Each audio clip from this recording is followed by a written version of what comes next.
With Moon Knight releasing March 30th this year in his very own Disney Plus series that has fans extremely excited, I think it's time that we talk a little bit about some intimate details about a character that many of you aren't as familiar with as some of the ones who have already come through, like Captain America, Iron Man, Thor, Spider-Man, some very classic characters from the Marvel comics who have made amazing adaptations in the MCU. However, Moon Knight is coming, and many people need to know a little bit more about his character. So today, we're talking about 5 things you probably didn't know about Moon Knight. Hey everybody, how's it going? Welcome back to Cosmic Culture, the channel where we talk about all major movie and television news, theories, breakdowns, and much, much more. I'm your host, Chris, and like I mentioned, we're going to be talking about Moon Knight today, so buckle down and let's get ready to talk about some fun facts. Number 1. He comes from a Jewish background. Now, this is a very interesting fact because Marvel Comics doesn't usually talk about religion very much, or rather, they didn't. Recently, as new characters are being added to the Marvel lore and the Marvel storyline, they are including new characters with different religious backgrounds. Many different Islamic and Jewish characters are being introduced to the Marvel lore, and I think it's very cool to have that inclusion. However, Mark Spector was in fact introduced as the son of a Jewish rabbi back in 1984, and although the majority of Marvel superheroes would probably be referred to as Christian, so it is very cool to see that this isn't a character that was changed to become Jewish to fit a wider specter of group of people who maybe want to feel included or anything like that. This character is through and through Jewish, and I think that that's a really cool hidden detail about his character, and I'm curious whether or not they will show his father, the rabbi, in the series at all, or if they'll mention religion or just kind of keep that as a behind the scenes detail. But as far as the comic strip goes, his father Elias, who is a rabbi, escaped from German persecution as a child in Czechoslovakia during World War II. Spector grows up in a religious household and becomes close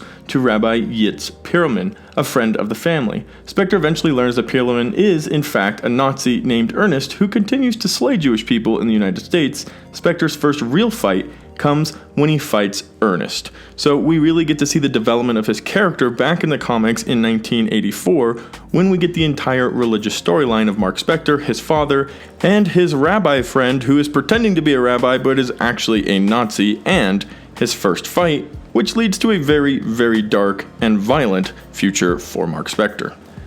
Number 2, he has dissociative identity disorder. Now, this has been spoken about a lot since the first trailer came out, especially since we saw a glimpse of all of the different characters that he might be taking on. Spector in the comics actually has 5 different personalities that can manifest at any given time. Mark Spector, his primary personality, is the one he's most associated with throughout the comics and throughout speaking about the character. Moon Knight is listed as a separate personality completely, even though that's not necessarily the case, because Moon Knight is the embodiment of an Egyptian god, not one of his personalities. However, it does become one of his personalities. The listed characters that have appeared as Mark Spector or Moon Knight in the comics are Mark Spector, a boxer, marine, CIA operative, expert pilot, and mercenary. Stephen Grant, a charming billionaire who likes to earn. Mr. Knight, an official NYPD detective. Jake Lockley, a taxi driver who collects information on crooks. And of course, Moon Knight, which is the physical embodiment of Khonshu. We get a really good look at this in the Moon Knight series trailer, where we definitely meet both Stephen Grant and Mark Spector, and of course Moon Knight, and there were even hints of Jake Lockley potentially being involved, and I'm sure we'll see Mr. Knight as well, as all of these different characters that he identifies as in separate times will probably make an appearance at some point throughout the series. But it's very exciting to see that this character is coming to life with this disorder, and then on top of that we throw in the curse of an embodiment of an Egyptian god on top of that, making him Moon Knight. Number 3, he originally debuted as a villain. Now he's in good company because Hawkeye, Wanda, Pietro Maximoff, Black Widow, and others have all been originally introduced as villains, not superheroes. And in his original debut in the comics, Werewolf by Night issue number 32, he actually goes after the title's main character, Werewolf by Night.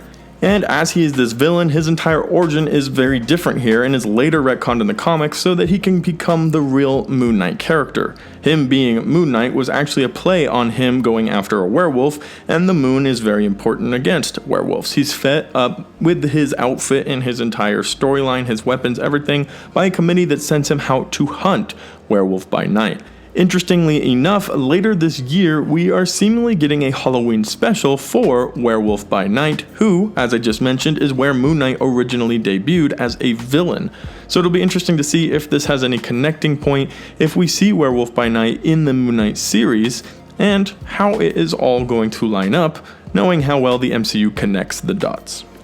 Number 4. Why Moon Knight wears white. Now the explanation is very simple. Moon Knight wants to be seen.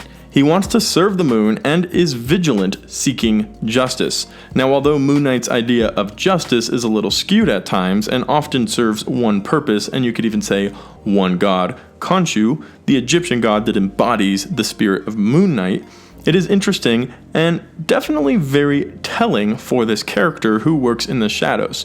Often, especially on Twitter and recently, this character has been compared to Batman, who wears black, who hides in the shadows. And I honestly disagree with the comparison of Moon Knight to Batman. I don't think the characters are that similar at all. Are they violent and aggressive and often off doing vigilante work? Yes. Is Stephen Grant rich and Bruce Wayne is rich? Yes, but I think other than those two similarities, there aren't many other things to bring them together.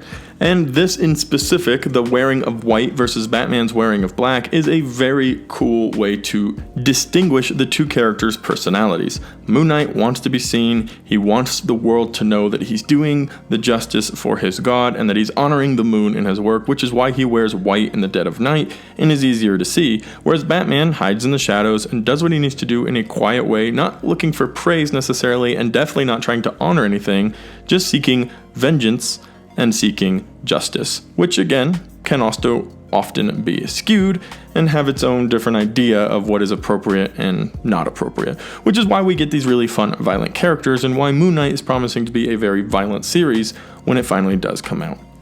Number 5. Moon Knight is a member of the Avengers. Now, it's safe to say that pretty much every superhero in the Marvel Universe and in Marvel Comics at some point becomes a member of the Avengers, even if it's just for a short amount of time or if it's self-declared. However, Moon Knight is hand-selected by Captain America after impressing him to be a member of the Secret Avengers. In this specific comic strip and for this mission, he works alongside Wolverine, Spider-Man, and Captain America himself as they go on some of their more secret and darker tasks that the Secret Avengers are generally given to complete. Other than working alongside the Avengers, he's also teamed up with Heroes for Hire, the Defenders, and Marvel Knights. I think Moon Knight is a fascinating character. We're going to learn a lot about him when the series does come out, especially how they change him from his comic book lore into fitting him into the MCU. I think overall that there's a lot to be excited about and a lot to learn about the character. If you enjoyed this video, let me know in the comment section down below if you want a part 2, because believe it or not, there are more than 5 facts that you don't know about him, and I can make a part 2 for this video absolutely and easily. Let me know your thoughts in the comment section down below. Which was your favorite fact about Moon Knight? And as always, thank you to everybody who watched to the very end of the video. If you found it helpful, useful, or entertaining, consider subscribing and turning on that notification bell so you don't miss any of our daily uploads right here on Cosmic Culture.